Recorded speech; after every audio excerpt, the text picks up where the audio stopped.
What's that? Good morning, Becky. Good to be with you. All right, we were just talking off camera, and I told you I'm so sick of the debt ceiling talks. Nobody really knows what's going to happen except for Kevin McCarthy and Joe Biden. Maybe they can work out something great. I will ask you, because we have to, do you think something happens? Do you think a deal gets done? Look, I hope so, and I think it probably does. Right now, it's a game of chicken, and the question is who's going to swerve. I think the House passed a good bill.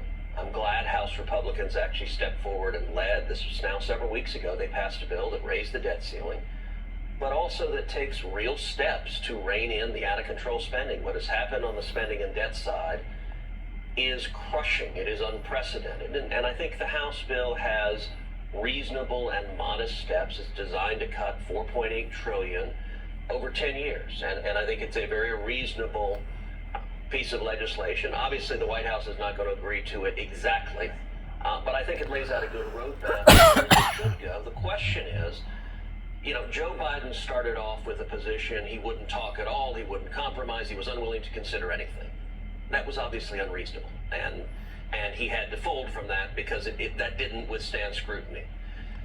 Where we are now, I don't know if the White House is willing to be reasonable. I'll tell you what I've encouraged President Joe Biden to do, which is listen to Vice President Joe Biden. In 2011, the last big debt ceiling showdown we had, where Republicans held a line and said we need to rein in spending, it was Vice President Joe Biden who negotiated what was called the Budget Control Act, designed to cut $2.3 trillion in spending. And he sat down with Mitch McConnell and with the House Speaker, and they negotiated that deal. I hope Joe Biden as president has at least some modicum of the same willingness to do that. I'm worried that he doesn't have the ability to do it anymore. Look, I will say honestly, this is going to be a negotiation that plays out. Kevin McCarthy definitely has a stronger hand because he passed the bill in the House. That gives him a stronger negotiating power. He is not going to take something to the floor that he can't get at least a majority of his caucus to sign off on. Yep. So hopefully the two of them can work some sort of a deal out. Look, I think we both agree that it's not a good scenario in any way, shape, or form if we default on our debt. We should absolutely not default on the debt. And I will tell you, I am more worried now that we might default than I ever have been. Really? And the reason is I don't think Biden is up to the task. I don't think he's engaged in the negotiations personally and directly.